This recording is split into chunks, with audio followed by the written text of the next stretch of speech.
tinanong ko siya, sabi ko, ano ba ang mensahe mo sa mga umiiyak? Kasi nasasaktan ako kapag nakikita ko na umiiyak sila. Tapos sabi niya, di umiyak ka din.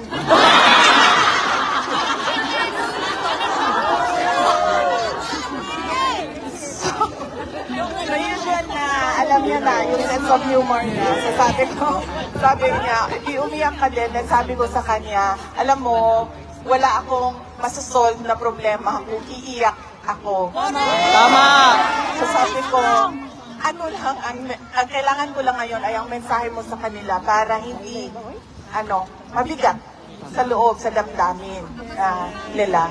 At sinabi niya na, as a Filipino, I never surrendered my country.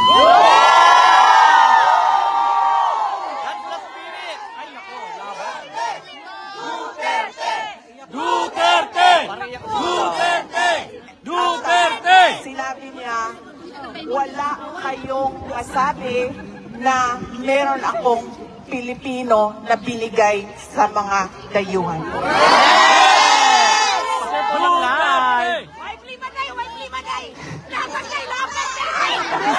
Oh yes, sabi ko lang kami.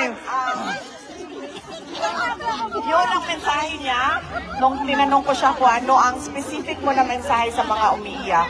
Parang hindi ata yun mapatigil sa iyak nyo. Unfortunately, yun ang mensahe niya. Yun ang sentiments niya na gusto niya daw malaman ninyo na hindi niya daw talaga sa lahat ng kanyang pagtatrabaho para sa ating bansa, ibinigay ang ating bansa sa mga dayuhan.